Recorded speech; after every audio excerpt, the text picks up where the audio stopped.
Assalamualaikum warahmatullahi wabarakatuh. Selamat pagi. Jumpa lagi dengan saya Dadang Saputra pada mata kuliah Organisasi Universitas Terbuka materi ketiga efektivitas organisasi. Adapun capaian pembelajaran pada materi kita ini adalah yang pertama pengukuran efektivitas organisasi, yang kedua penanganan berbagai sistem sasaran yang saling berlawanan, yang ketiga berbagai pendekatan yang biasa digunakan dalam pengukuran efektivitas organisasi, dan yang terakhir pendekatan integritas dalam pengukuran efektivitas organisasi. Sumber bahan utama dalam materi ini yang pertama modul 3 mata kuliah organisasi dan modul bahan lain yang relevan dengan materi minggu ini yang bisa kita lihat di RAT. Diharapkan mahasiswa bisa berperan aktif mengikuti diskusi dan selanjutnya mahasiswa juga ikut dalam berlatih mengerjakan soal yang tersedia pada menu kuis. Terima kasih. Wassalamualaikum warahmatullahi wabarakatuh. Kita akan bahas dan mengulik yang mungkin nanti akan berguna pada saat penyelesaian tugas pada pertemuan ketiga. Adapun yang akan kita bahas berkaitan dengan efektivitas atau efisiensi, pendekatan teori organisasi, dimensi Robert Duncan, pendekatan proses dalam pengukuran efektivitas. Oke, untuk kita mulai dari awal, yang pertama kita bahas dulu mengenai efektivitas dan efisiensi. Mungkin pada dasarnya kita sudah mengenal yang mana apa itu efektif dan apa itu efisien pada awalnya. Mungkin juga di kehidupan kita juga kita sudah mengenal yang namanya apa sih efektif itu dan apa itu efisien. Apa beda dari kedua itu? Jadi kalau kita bicara tentang efektivitas, teori menurut Benny 2016 menyatakan bahwa hubungan antara output dan tujuan atau dapat juga dikatakan merupakan ukuran seberapa jauh tingkat output, kebijakan, dan prosedur dari organisasi. Jadi kalau kita bicara tentang efektivitas itu kita bicara tentang output yang dihasilkan itu sesuai nggak dengan tujuan yang memang ingin dicapai gitu. Kalau seandainya kita contohkan, kita mau berangkat dari sini, dari Jakarta misalkan ke kota Bandung. Kira-kira pada saat pelaksanaan kita bisa mencapai nggak ke kota tujuan itu? Itu yang dinamakan dengan bicara tentang masa efektif. Selanjutnya, kalau kita bicara tentang kata efisien, di mana efisiensi itu adalah ukuran tingkat penggunaan sumber daya dalam suatu proses. Jadi semakin hemat atau sedikit penggunaan sumber daya, maka prosesnya dikatakan semakin efisien. Proses yang efisien ditandai dengan perbaikan proses sehingga menjadi lebih murah dan lebih cepat menurut Sedar Mayanti tahun 2014. Jadi pada dasarnya bahwa kalau kita bicara tentang kata efisien, misalkan kita mau berangkat dari sini, dari Jakarta ke kota Bandung, kita menganalisis bahwa perjalanan dari Jakarta ke Bandung itu kurang lebih 3 jam. Jadi kita menargetkan perjalanannya selama 3 jam untuk dari Jakarta ke Bandung. Pas pelaksanaan, ternyata kita datang lebih cepat dari pelaksanaan tadi, dari rencana tadi. Yang awalnya mengharapkan cuma 3 jam untuk bisa sampai ke kota Bandung, tapi ternyata kita bisa sampai dalam waktu yang lebih pendek, yaitu misalkan 2 jam atau 2 jam setengah. Nah, untuk persoalan seperti itu, kasus seperti itu, kita bisa menyebutnya dengan bahasa efisien. Jadi kegiatan yang kita laksanakan itu sudah efisien karena dari estimasi pengorbanan yang kita berikan itu lebih hemat, lebih sedikit dibandingkan target yang memang sudah ditentukan. Oke, selanjutnya kita bicara tentang pendekatan teori organisasi, di mana yang akan kita bahas itu adalah apa sih teori organisasi klasik, neoklasik, dan modern. Kita harus bandingkan dulu. Kira-kira apa sih perbedaan antara teori organisasi klasik, teori organisasi neoklasik, dan teori organisasi modern? Di mana teori organisasi klasik itu hampir sepenuhnya menguraikan anatomi formal. Di hal ini tercantum dalam beberapa teori dari pakar Di antaranya misalkan Weber, Fayol, dan Taylor. Di mana di teori organisasi klasik ini dasar pada pemahaman atau pandangan terhadap suatu sistem organisasi itu bersifat tertutup. Selanjutnya pada teori organisasi neoklasik, teori yang kedua, dikembangkan atas dasar teori klasik tadi, yaitu teori neoklasik merubah dan menambah dan dalam banyak hal memperluas teori klasik. Di antaranya anggapan dasar teori neoklasik adalah menekankan pentingnya aspek psikologis dan sosial karyawan sebagai individu maupun sebagai bagian kelompok kerjanya.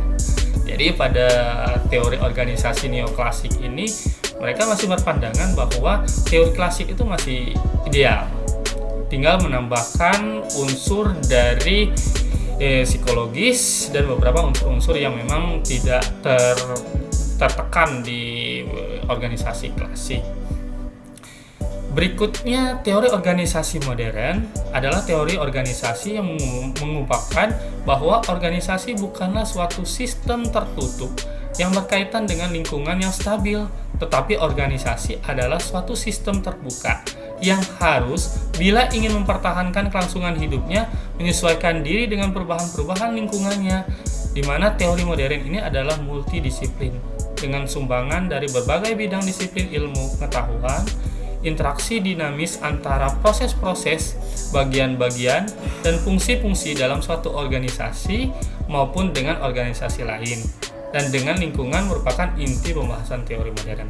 Jadi pada teori modern ini berbeda dengan teori-teori klasik tadi dan teori neoklasik tadi.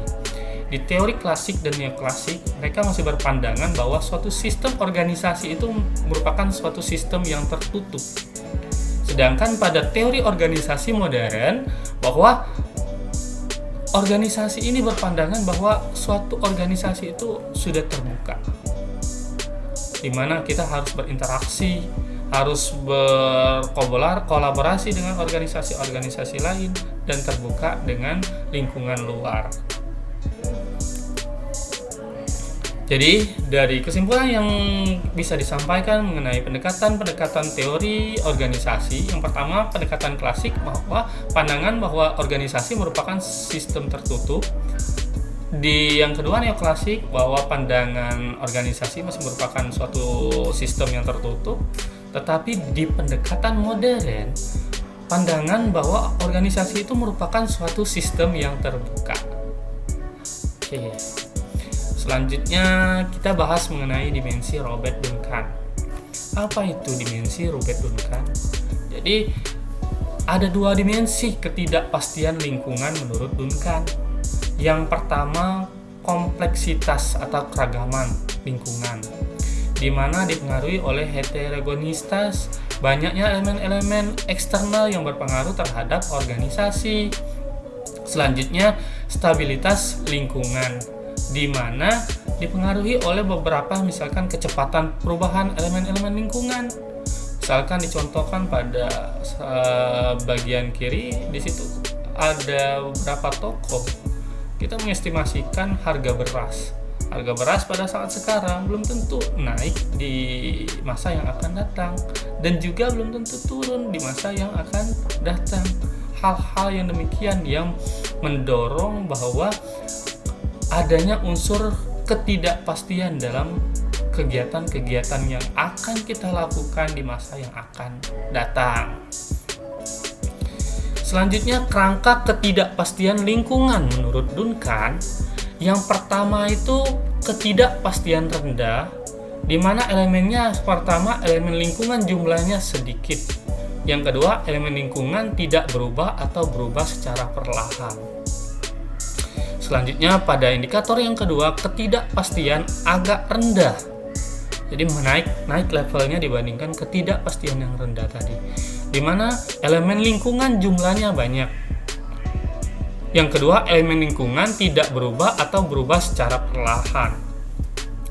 Masuk lagi ke level yang berikutnya, indikator berikutnya, ketidakpastian agak tinggi, di mana elemen lingkungan jumlahnya sedikit, elemen lingkungan selalu berubah.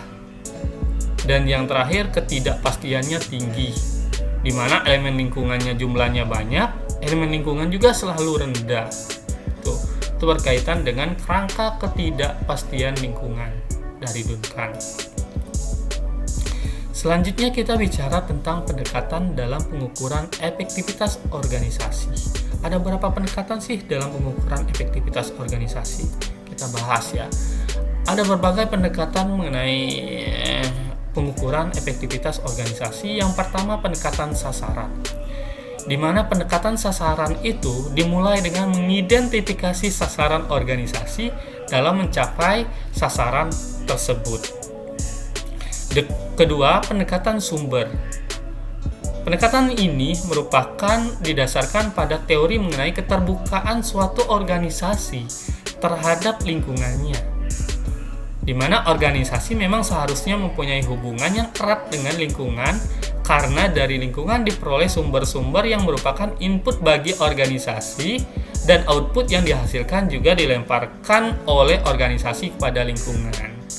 Dan yang paling penting juga di pendekatan yang ketiga adalah pendekatan proses, di mana pendekatan proses memandang efektivitas sebagai tingkat efisiensi dan kondisi atau kesehatan organisasi internal, di mana pendekatan ini berpandangan bahwa pada organisasi yang efektif, proses internal berjalan dengan lancar, karyawan bekerja dengan gembira dan puas, kegiatan setiap bagian terkoordinir secara baik dengan produktivitas yang tinggi.